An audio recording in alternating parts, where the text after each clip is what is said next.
Thursday, September 21st, 2023. And now it's around 8:30, an hour before the market opens. Let's go right into it. Take a quick browse on the futures. Still an hour away. Is less than 1%, slightly down. Nasdaq is down 1.16. So, yeah, futures dropped 200 points as Fed signals it will keep rates higher for longer. Okay, so there it is. So if the rates continue to keep higher for longer, cost of borrowing continue to be expensive, and that cut into profit. Right? When you need to pay more interest rate to borrow money to do your businesses or to expand, well, that cut into your profit. And that cut into your bottom line, which reflect back into the top line. Okay, so Fed declines to hike rate, but points to rates staying high for longer. Yeah, that would depress the market a little bit. So I would expect today a down day. Yeah. Now, yesterday I was looking at CSCO. Since we're at it, let's jump right into VIX. I would expect if it's down day, VIX will elevate. Right there, see, we have elevated VIX. Yeah, and as expected, 16 to 22 is going to open around here, which means more premium if you sell options. The VIX is kind of like a fear gauge. I've been depressed for a while already. Typically, right, under 200 moving average, but when it's elevated, when it's above 200 moving average, hey, that's good for option sellers. Not good for the buyers, but good for the sellers. And I'm mainly option sellers until I go for the big trade, then I buy option, which is maybe a lot less trade on that, buying options. Prefer sell options, right? Even sell at the money options, far away from the money options, but yeah, the premium is really the booster. Anyhow, so let's go into CSCO. Well, we'll take a quick look on some of the usual suspects. Right? Spider coming in, they're coming in. So if you trade intraday, you can switch to 5-15 minute chart and then watch for continual breakdown. All these, sell call spread on that, on these.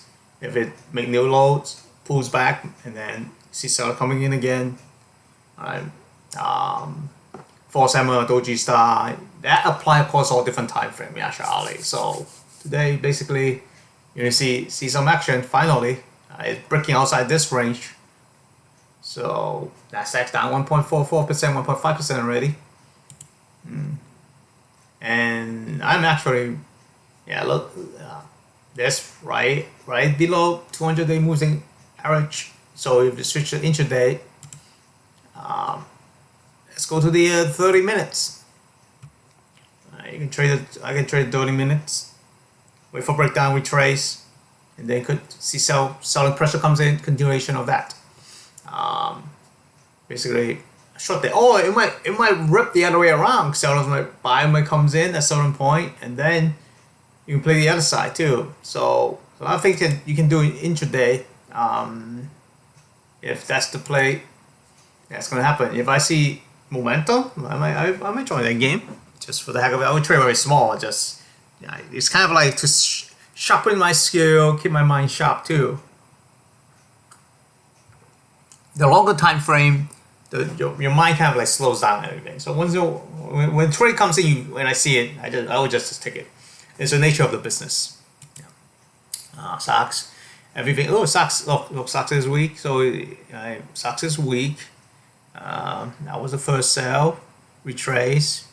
No, that's kind of like a small doji start. And now is that. So expect a breakdown. Yeah, it's gonna go. I expect it's gonna go on this level. This whole thing, and this is where it's gonna go, and we have some short play, hopefully. And let's go gun for what? We're gun for 200 days moving average. That's the next level. Mark this. Mark the play. Wait for the setup. Setup is happening. And we play. Time to short these guys. Yeah. Energy. Okay, energy is not much. It's actually rather interesting. Semis were leading the whole market for half of the year, going up and up for a while already, and then now it's going through its phases. It's been going up since November, this whole channel, and now did a consolidation, and now it's going to test the buyer's resolve actually. So you push it, and it's going to head for here or 200 days moving average and see. We'll see if there's. We'll definitely have selling pressure now. We'll see if the buyers will push it back up down the line. Nothing is immediate. You're going to have to wait for it to develop in that sense. Dollar yen. Wow. Good time to travel to Japan. $1 to 150 yen almost. Yeah. Okay. Quick look at Bitcoin just to know where it is. Is irrelevant of the polar market? Well, that's kind of relevant, but it's still mostly irrelevant. It's not direct correlation. That's the word. Yeah. Okay, 20 years. Press again.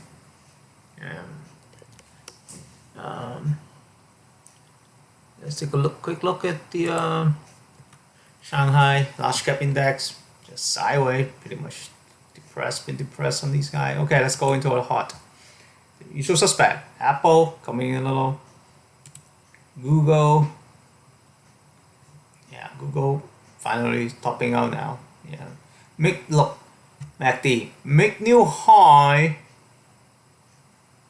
Does not make new peak. This is the peak on this move, and then the next high did not make new peak, but not necessarily could be a potential reversal, but not necessarily make new high again. Does not make new peak.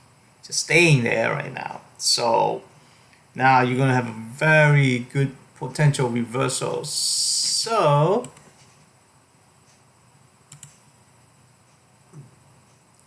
now playing reversal, you have to be really quick on your feet in that sense. That if there's no right, and the market start ripping up again, just get out and then think about whether you want to re-establish the position again. Don't wait till if you're trend following, you have a little more time for trying to re-establish on the pullback. But when you are counter trend, you have to be quick on your feet. You have to get out and then think about whether is that the position you want. Do you want to reopen the trade?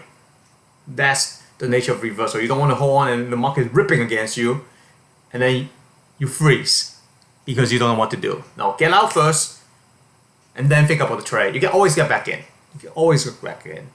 Provide you're trading liquid instrument. If you trade illiquid, I don't always say I don't trade illiquid instruments. So yeah, that's a whole different ball game. Yeah, but trade the liquid instrument, get out, and then think about it. You can always get back in. You can always jump back in. Yeah, that should not be the problem to get back in. Yeah, but give you time to think. Meta not really coming in. Okay, Google is the one.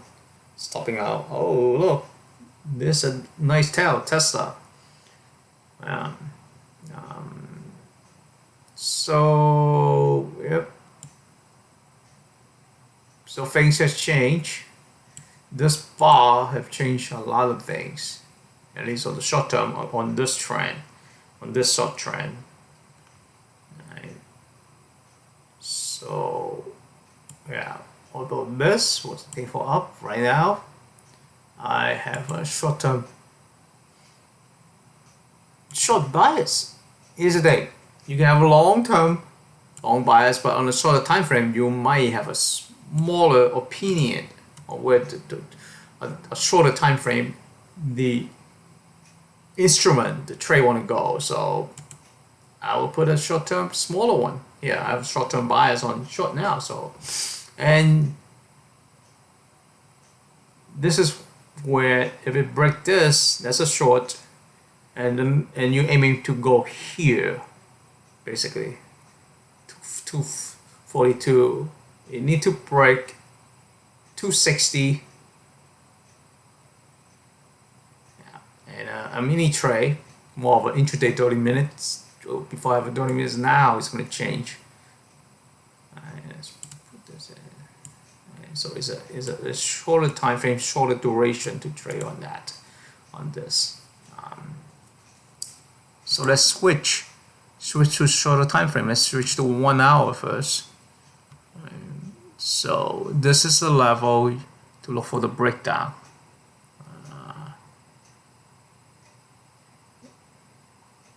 Is it? Hold on a sec.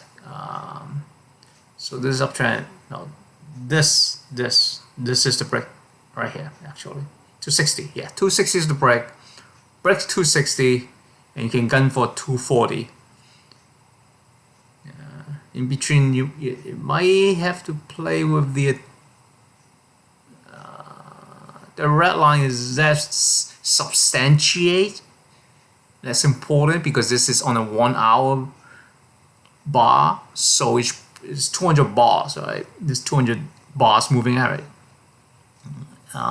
So yeah, it break to 50.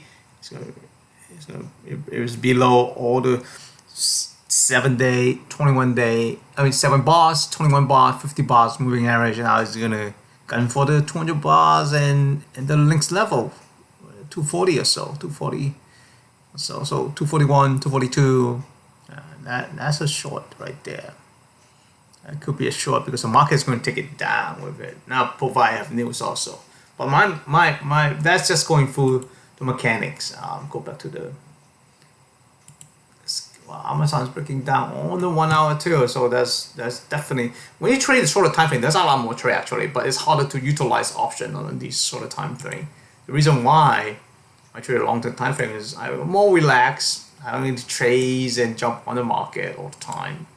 But if I'm teaching or training new traders, I would go to a shorter time frame so they get more experience on it. Of course, much more smaller size. It takes time to learn this game. And it's okay. You want to get your win and lose psychological impact out of the way. So it's okay to lose. Just trade really small. It's okay. Just learn to read the market. Learn to process the information. And use a shorter time frame to train yourself that way. Go back to the daily again. Amazon is over here. So it's still on kind of like on the uptrend. It's holding well. 50 days moving average. So let's get to a look. Netflix. I expect Netflix pretty bad. Yeah, Netflix broke down already way before. Netflix is some of the weak stuff. Yeah. I actually have a reversal signal right here also. So, right, one move. This is second move coming in and it broke down already. Definitely broke down already. Yeah. Not too late to trade on this guy, but it's the weak of the bunch. On the list. Okay, boom boom. Alright, Doji star, boom boom. Wow.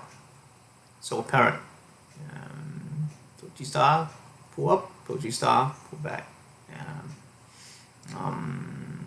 Everything is coming in. Right? There's a flag, right? Upside down flag. This is the pole. This is the flag body, and then now a continuation of that. And the formation take place, of course. In hindsight, everything looks perfect. Right? Oh, look at that. No pre-market. Oh, they have pre-market. Slightly down Oracle. Okay.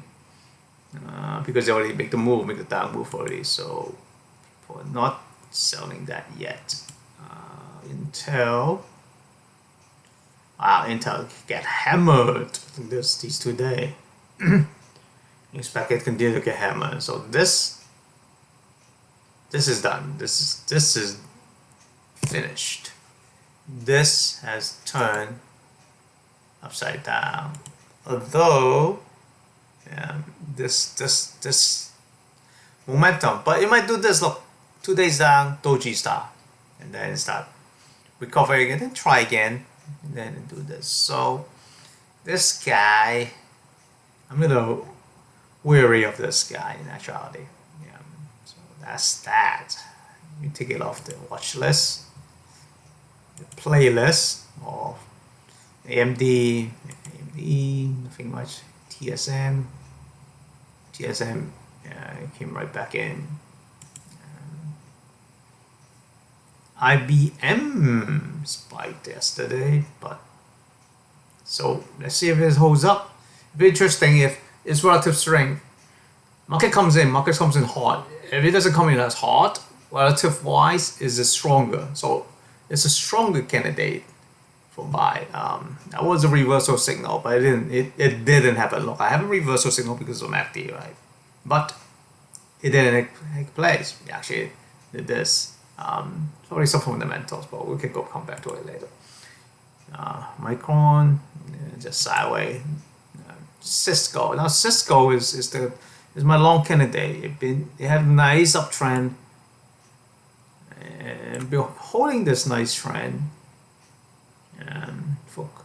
For now. So now I'm looking to sell put options because I am bullish on this guy. Other than that, but the market coming in.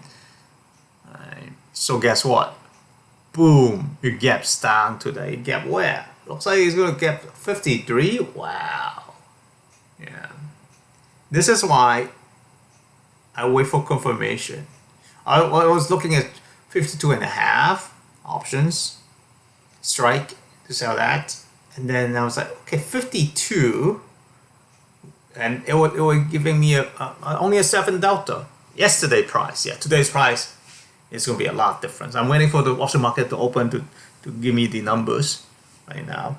But if it does gap down right here, open here, I want to see actually if there's buyers pushing it back up for the first 10-15 minutes. I want to lay out my options out there, but right now it gapped down like this, and if the market comes in and it comes in but it goes up, then that means there's buy on this. So this will be the interest, one of the interest one to watch actually. And this is why I want to see confirmation that there's a buying signal instead of just go blind in using delta probability, because that change all the time. You cannot just use delta. You have the combination of things. You have to read the market, read the chart, and see how it reacts to the market relatively. Is it stronger or weaker than the market? And is there buy or selling pressure in actuality? Right now there's a lot of selling pressure. That's why I gap like this, pre-open. Right. Relatively relatively to other guys, it is pretty bad when it gap like that actually. So I was going through just looking at the fundamentals since they have been climbing for a couple months and holding pretty well. And I want to see some of the fundamentals behind it. So you can look at the 50-day high, 50-day, 2-day low, start with just to give you the concept of price wise. 58 is the high, 38 is the low. Right, so 58, this is pretty much the high. Right, and 38, that's a long way to go. That's right over there. You know, that's a year's high and low. Right? So this is elevated at 53 relatively for over the year. Right? But okay, so that's that. And now we can look at financial, the revenue and profit. It will tell you year over year if you're a long-term investor. Right? And it's been improving year over year on revenue on CSCO. So that's a positive, 3 years in a row. We're doing very quick analysis, fundamental analysis. Then we go look at financial statement. Right? And you look at revenue, you can look at gross profit, operating income, making money from their core operations. And that'd be pretty steady over the years. And then you can, next I will look at net income. And that is pretty steady. Yeah, earning per share, that's Yes. And then I will look at cash flow. Cash is king. I want to see if at the end of the day, after everything, are they having a better cash flow? Cash flow for operating activity is pretty increasing pretty nicely. Cash flow for investing, so that is just investment. Yeah, that can be so play financial activities, but this the income loss. But this is the important one to me right now. I can look at balance sheet, total asset. They have up and down a little. Liabilities. Liabilities steady in that sense over the last 5 years or so. It's pretty steady. So shareholders equity, that is kind of like up and down a little. It was doing better 16, 17, and then it came back down. Now it's just in the middle. Now total liability, right? The total liability came down a little too. So that's okay. Yeah. So I want to see over the years how is it doing, but that is a long term. Right? But if you look back at the chart, we're not stretching that long term. I'm looking for these 2 months, and it seems like on the longer term, the big long term investor they create a base. They create a base that even if there's shock in the market, as it drop, it won't really erase. People would not be like really pulling, because on a long-term horizon, it's still promising. You still want to hold this guy. You still want to be in this stock. Right? Matter of fact, if it comes in hot enough, you might want to buy more. That's what I'm looking for. Right? So I want to look at baseline. That give me a baseline. Right? In that sense, and it's good that now once you have a baseline, you start forming a trend like this. Give me reason to be bullish. Give me support in that sense. So you have to combine the fundamentals, and then you overlay the technicals on it. Matter of fact, if it comes in hard enough, you want to buy it and hold it for long term. And then on the short term, like these, on this option trade, you trade around it. You trade with the trend when it happens, and you trade. That's the added bonus in that sense. So this is how I actually reconstruct a trade. I look at fundamentals. Is there a base buy? Is there a base fan? Base that they will not let this stock really drop to zero in that sense. Right? They will buy it at a discount. Right? And the low was 38, 52 weeks low. So that 40, 45. You might see buyers on those levels. Right now, it's elevated. It's on 52 weeks high. $58 is the 52 weeks high, so it coming off that. I can see that, so I can play my trend forward. I can see the trend that happens. Now I can see a retracement. I want to see buyer comes in. That I will sell option and buy the stock. It comes in hot, I buy the stock, sell option, and use option to buy even more stock. If it comes in soft relative to the market, that's great. I mean, buyers are here, they're holding up. They'll sell options. In that sense, so that.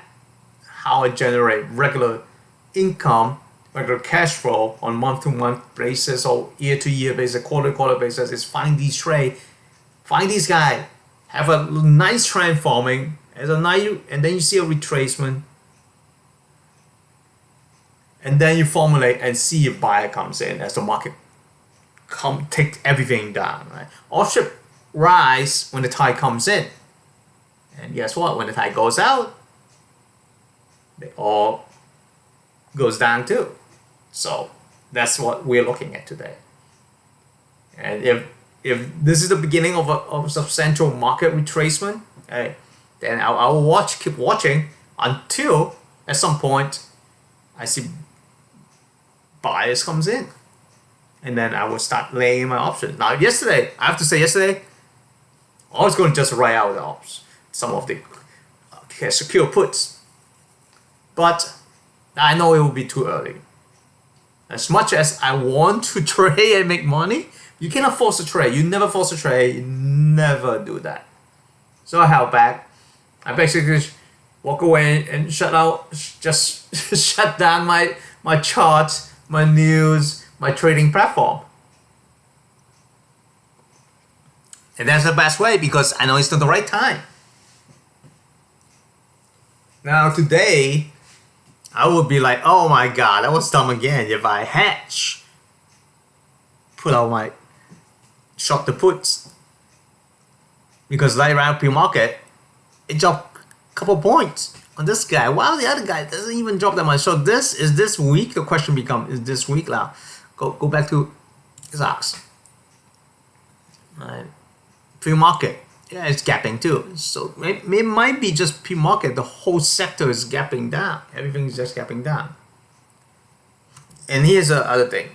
If today is down day, the momentum might carry through to tomorrow, to Friday. Might be carried to Monday. So this might be the first move of the big down day, and it might continue 3, 5, 7 or whatever days you need to work out. So I have to be very patient right now. Right. I want to trade, I want to make money, but I have to have the confirmation. Very important. Right. I'm glad I didn't roll my CSCO CSCO put yesterday, because I'll be like, oh gosh, that was a little too early. But now I can wait. Now Tesla is a different story. Tesla is just like, oh, it's nice long tail on this. So this could be an intraday trade, a shorter time frame in that sense. So we're gonna switch to that while watching. Yeah, that could trigger some trade intraday if I'm so desperate, really want to trade. But the main one is actually CSCO. They have very nice trend, and then you see the retracement.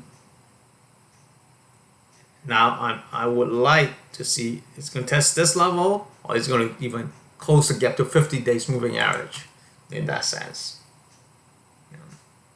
So it would be an exciting day today, and still half an hour before the market opens, so I'm not going to drag on to that. I'm going to finish this video for now and just leave it on CSCO and come back and look at Tesla for fun. Tesla is more for fun in actuality. Let's go back to the 30 minutes, and it might. That's the only thing. I have to widen out my scale. Yeah, we already get right through on the open, so that's not even a chance. You get right through this low, it's not break, and then you get a chance to get in. I go right to the breakout level right here. It's open at the breakout level. So even a shorter time frame duration. Yeah, it's just gonna open here where the gap was, and yeah, it is way wide to initiate a short already. So Tesla gonna open here, and you know what it's gonna do, but I don't chase even for fun trade. Right? I was hoping it open here, then it break, and then you get a chance to get in as it pull back. It might do open here and then pull back, and then you see selling pressure tails or so, and then you short somewhere around here. That's the scenario I will be looking at if I want to trade this. The other one is CSCO, but CSCO is more longer term option trade, at least 4 weeks out, 4 to 6 weeks out options. So the daily buy is much more important in that sense. So these are the two I'll be looking at probably for the morning. And if I do initiate trade any day, I'll post another video on that. Until then, I will see everybody next time. Thank you for watching.